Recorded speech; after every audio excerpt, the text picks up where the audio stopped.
Okay guys, I'm here again guys to discuss about who is the greatest in the kingdom of heaven. So that's our topic guys, to discuss about who is the greatest in the kingdom of heaven. So let's find out guys. Jesus Christ is the greatest in the kingdom of heaven. So let's find out to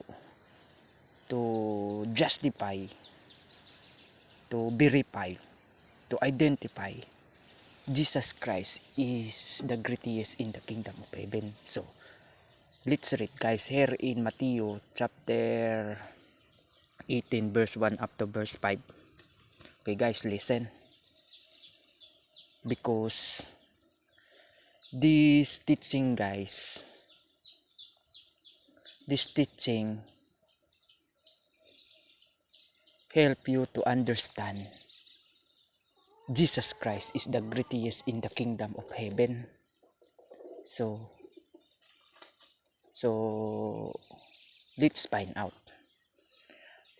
Verse 1 guys. At the same time came the disciples unto Jesus, saying, Who is the greatest in the kingdom of heaven? And Jesus called a little child unto him, and set him in the midst of them, and said, Verily I say unto you, except ye be converted and become as little children, ye shall not enter into the kingdom of heaven. Whosoever therefore shall humble himself as this little child, the same is greatest in the kingdom of heaven. And whoso shall receive one such little child in my name, receiveth me. So, Jesus Christ, guys, said here in verse 4, Whosoever therefore shall humble himself as this little child, the same is greatest in the kingdom of heaven.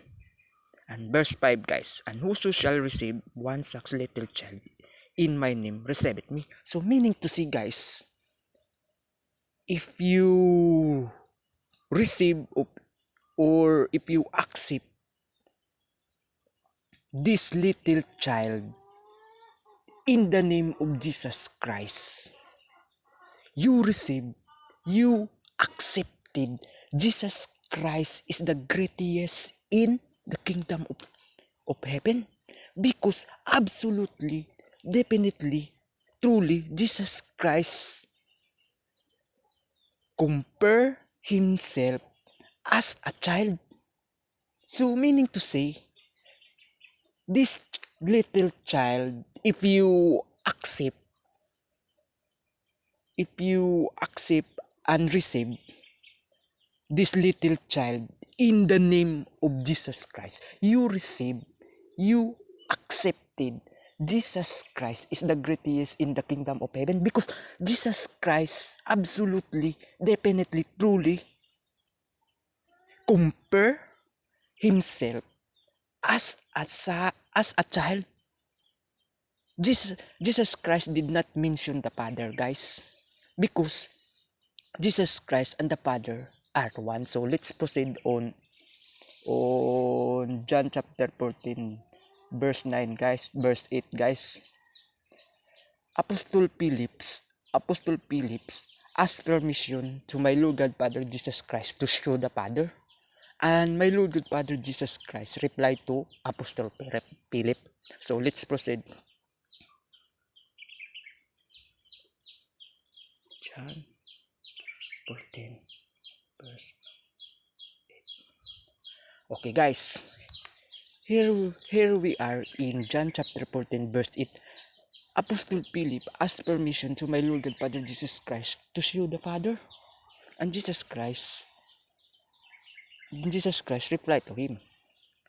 Philip said unto him, Lord, shew us the Father, and it sufficeth us. Jesus said unto him, Have I been so long time with you, and yet hast do not known me, Philip? He that hath sent me hath sent the Father. And how sayest thou, then shew us the Father? Believest thou not that I am in the Father, and the Father in me. The words that I speak unto you, I speak not of myself, but the Father that dwelleth in me, he doeth the works. Believe me that I am in the Father, and the Father in me, or else believe me for the very work's sake. So, no need to find out the Father, guys, because Jesus Christ said, hath sent me, hath sent the Father. So, meaning to say, Jesus Christ is in the Father, and the Father is in Jesus Christ.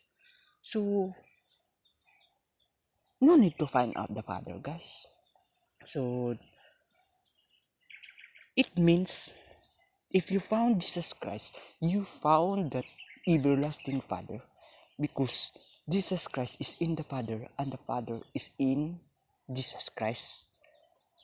We believe the works, guys. We believe the works. Jesus Christ is in the Father, and the Father is in Jesus Christ. Because Jesus Christ said, hath sent me, hath sent the Father. So, no need to find out the Father, guys. If you found Jesus Christ, you found the true everlasting Father. Because Jesus Christ said, hath sent me, hath sent the Father. That's the reason, guys, Jesus Christ said on John 10:30, I and the Father are one.